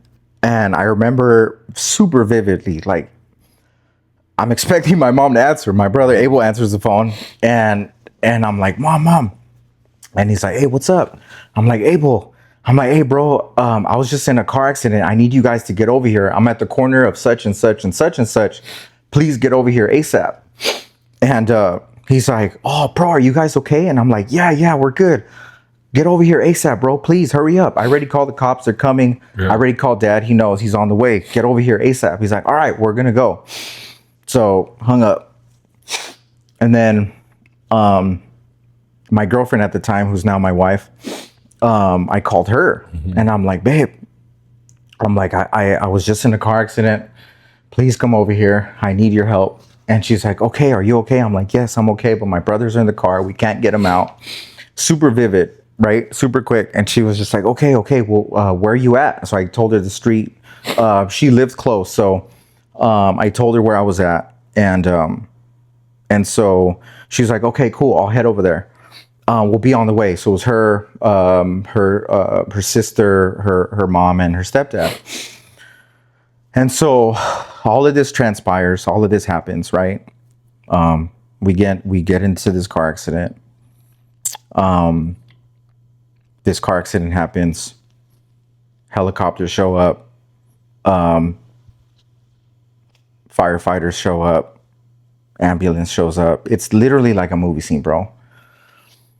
I remember seeing they used I think it's called the Jaws of Life. And I remember cutting them open the door and this was crazy. So when they did that, and they pulled the door, my youngest brother, like, he like gasped for air. So like as they cut it and then I forget if it was probably the firefighters, they were pulling the door. And I remember immediately seeing my youngest brother like gasp for air. Like if he was drowning, he was like, like this huge gasp of air, bro. And so, I don't know why I'm saying that, but it was just a very vivid moment, right? At that time. So that happened. And then all of a sudden, the firefighters, the ambulance, they're there, they want to check me out. And I'm like, in my mind, I just saw helicopters come, take my brothers, airlift them, both separate to different hospitals. Wow. And then my neighbor was also taken care of, and he was taken and transported. And so I just see all this play out. And then I see my girlfriend, her family come up.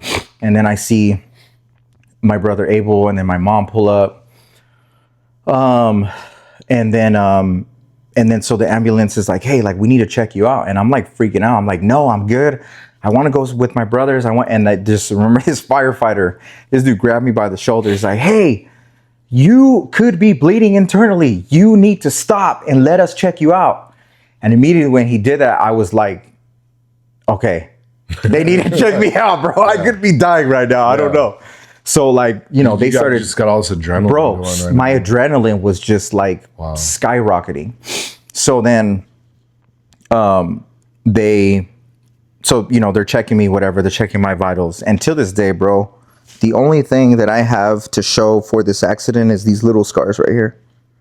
These little scars is the only thing that happened that impacted me physically from this car accident, right? My youngest brother, dude, he was in a coma, right? After this accident happened, he was in a coma for days. Wow. My brother Gabriel, He broke his pelvis in like God knows how many different places. He had to go through life-changing surgery to like, you know, to care for him and make sure he was okay. My neighbor Shadow obviously lost his eye, you know, and life-changing moment for him. And I remember during this time, right? So fast forward to, I don't know, a couple of days after. And I remember during this time, we're in the hospital. And I just remember sitting by myself, bro. And I was like, I just knew deep down inside that everything was going to be okay. And I had faith that everything was going to be okay. And mind you, like I grew up in a Christian home and I grew up like going to church and all that stuff. Right. But I've never till that moment, like I never had a moment where my faith was tested and where I was able to like see, like feel something life-changing, right? That was a moment of God that was like not even science can explain what happened, right? And I'll get into that. So I remember sitting by myself, not by myself, but I was sitting at a window at, I think it was Loma Linda. Loma Linda. And I was sitting and I'm surrounded by family, my cousins, dude, an outpouring of people from church. Like there was so much overwhelming support that we received during this time that like they had to tell people like, hey, like you guys can't come up. Yeah. Like we've reached capacity, like bro, hundreds of people were coming to like just be there to support us like every day. Wow. It was crazy.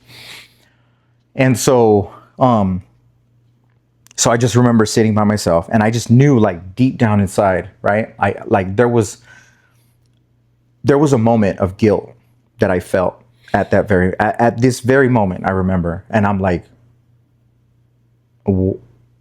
this is my fault, right? And immediately like something just kicked in and was like, no, it's not your fault.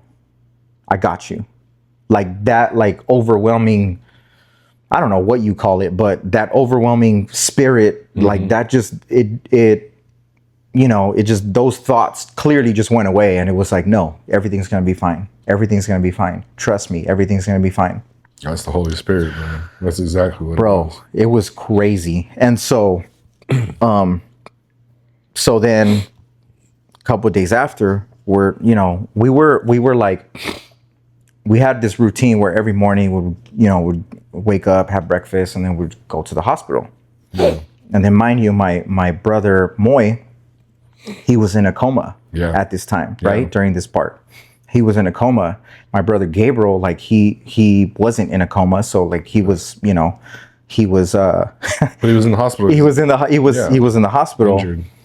But like he thought he fell from a ladder or something like that. Like it was I don't know what we just remember like him waking up and he thought he fell from a ladder and that he broke his pelvic bone and like, so we had to tell him that we were in an accident and like all this other stuff. So like, so get to everyday routine where, you know, as a family, my mom, my dad, my brother Abel, myself, we're going to the hospital. And I remember I'm sitting in the back seat.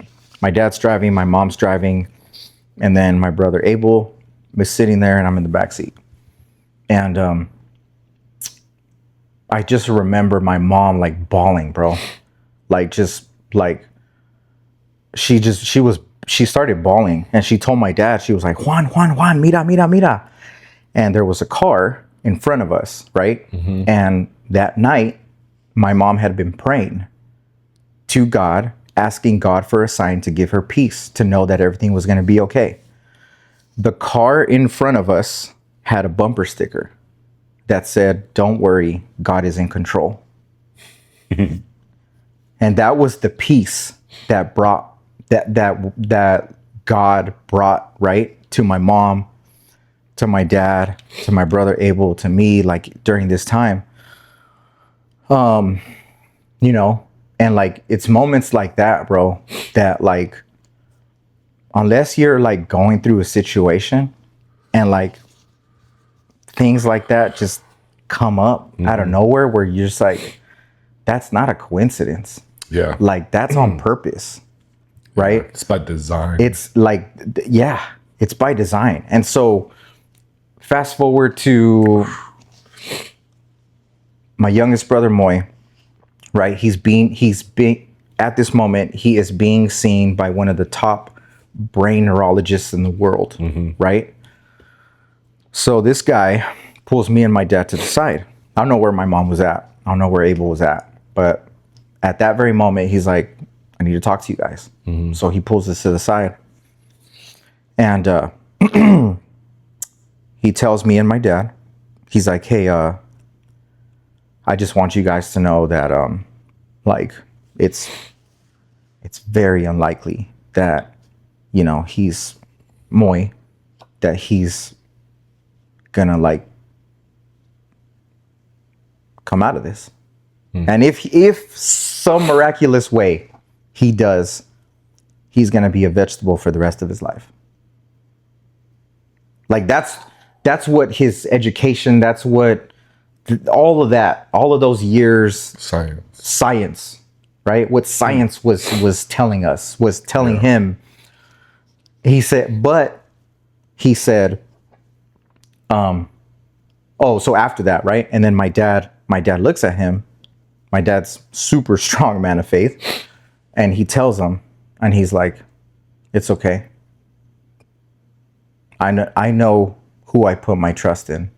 And I know who will, I forget exactly what he said, but pretty much telling him, like, it's cool. Like, I trust in God and I know that you have your opinion. Yeah, you respectfully, you have your opinion. Woo! But that's so much faith. But I know that.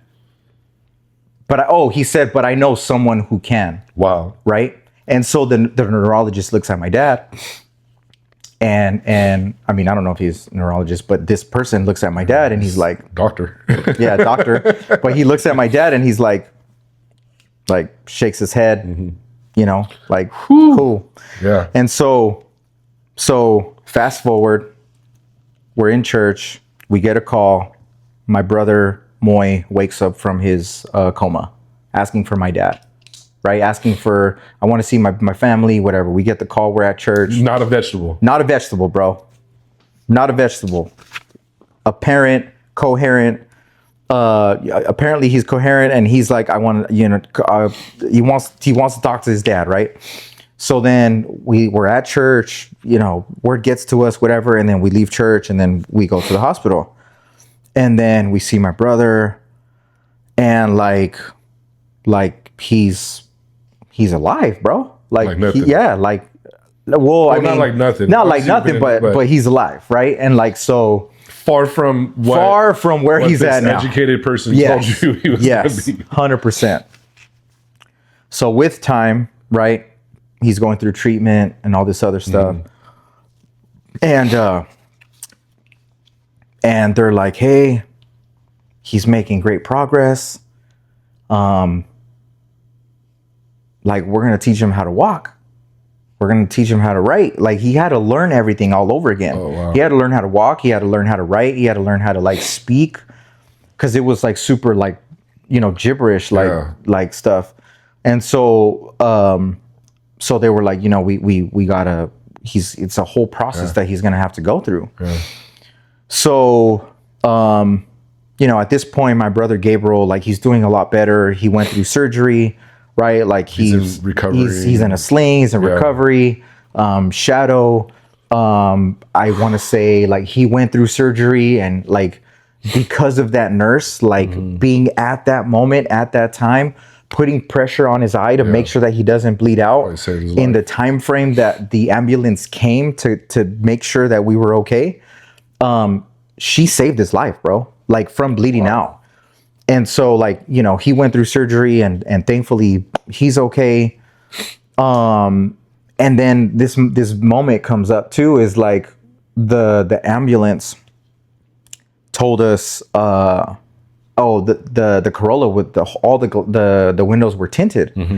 And so they were like, in this accident, like if your windows weren't tinted, like all of that glass would have freaking tent was showered. holding it together. The tent held all of the glass together and caused the sheet to like, fall. And so they were like, if your windows weren't tinted, like you guys would have freaking been cut up, and like God knows how this would have played out.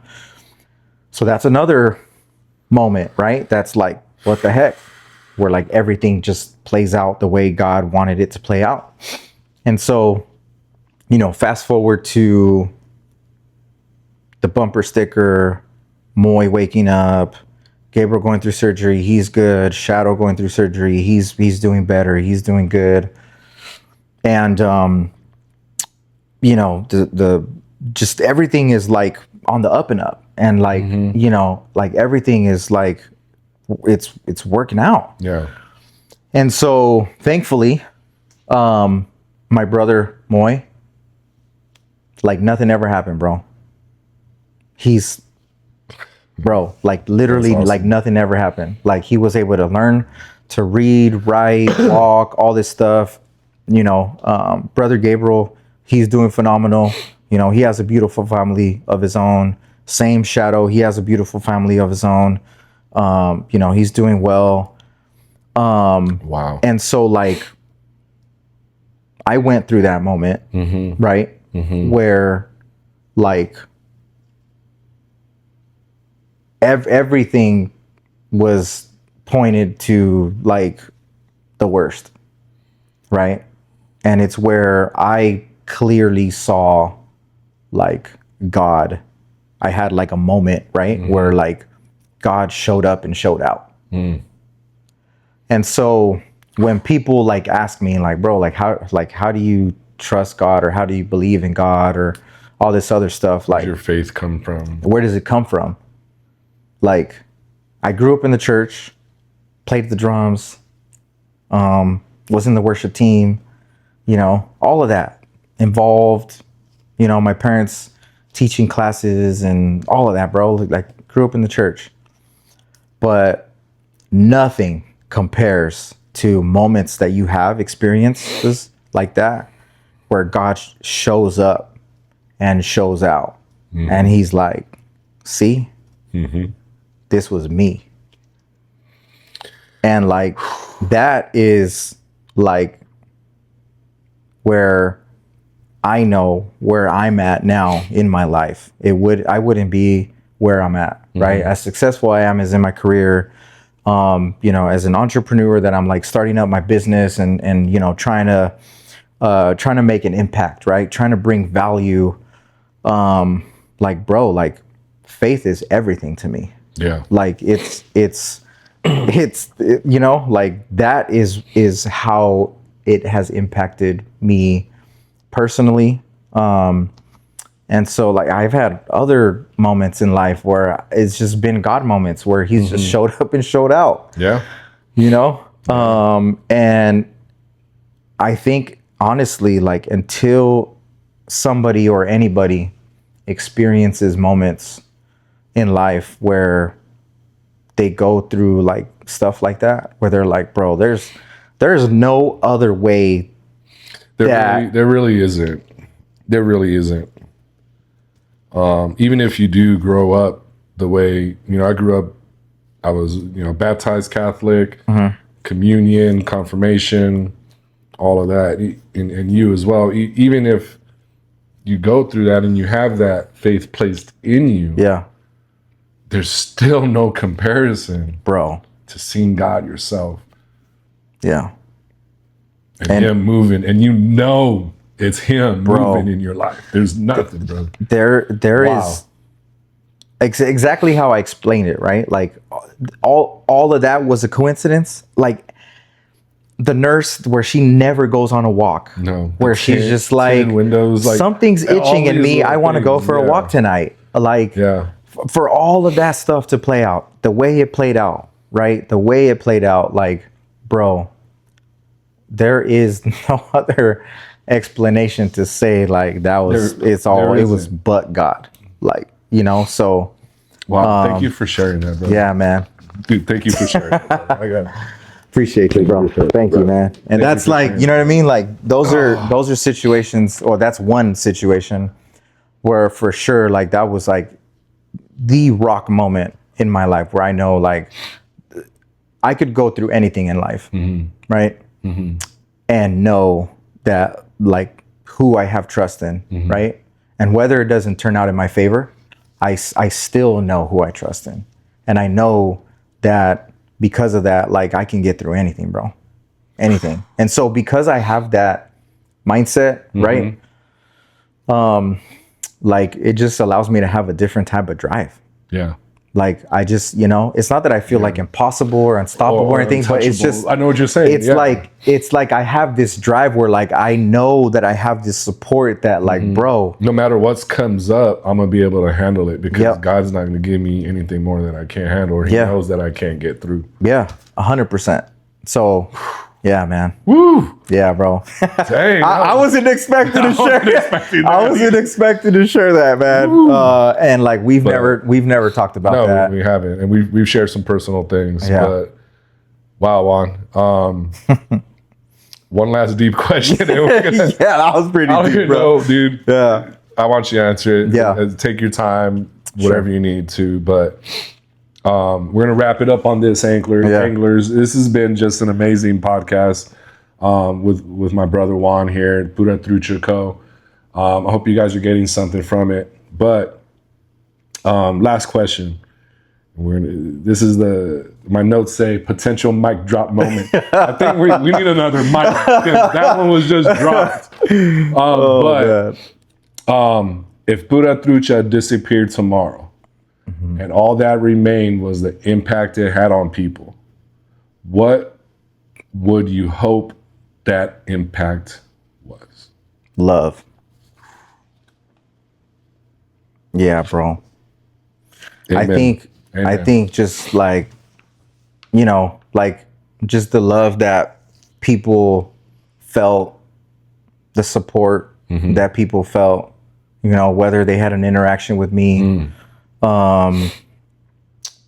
Yeah, man, I think it would be love. Cause like, man, we live in a world where it's just full of just crazy nonsense, hate, right? Like, and I just, honestly, man, I try to love on people. Yeah. Like I just really do. Like I don't gatekeep. Like I share everything and anything, dude. And I just, you know, I honestly try to pour into people. I try to love on people. I can personally attest to that for sure. And I just, you know, I just like, I really do feel, that you know, anytime anybody has a cool interaction with me or whatever, like that, you know, they feel that they're like, man, like that dude is genuine, that dude is cool, and like, man, like I felt like love from this dude, you know what I mean? Yeah. And so like, yeah, if you take anything away, man, I want people to know like, man, like that was all love, you know, and like that's the impact that I would hope that, you know, my brand or myself, you know, the legacy that I hope to leave. You know, obviously I have two beautiful daughters, you know, and at some point they're gonna grow up and get married, and you know, or I don't know, maybe they won't get married, but you know, I want that to be like the legacy. You know, like what I'm able to like stamp in people's lives for them to be like, man, like that dude, he just loved on us, bro. Like he loved on the community. Like he loved on this person, on that person. Like that's just, you know, that's what I hope to leave, man, with people, you know, it's just that impact. And just, you know, that inspiration to people to just want to be better, step their game up. Step your game up. All in love, you know what I mean? All in love. You definitely have left your impact on me, brother Juan. Appreciate that, bro. Likewise, man. No, I appreciate you coming on the show, brother. Thank you, man, for having me, bro. Appreciate you getting made with me today, man. Dude. As we know, it means something different. Yeah. Get made, but anglers, I hope you guys enjoyed this podcast, man. Yeah, It's man. definitely a privilege to sit down with Juan. Pura Trucha Co. Let everybody know where they can find you, bro. Yeah. I'm gonna have everything down in the description. Check out the merch, anglers. Okay, it's quality merch. It's dope. And now Appreciate that. you know everything behind the brand. Yeah. All right. So let everybody know where they can find you. Yeah, Juan. man. You guys can check us out, www.puratruchaco.com. You guys can check us out on Instagram, TikTok, at Pura Trucha Co, Facebook as well.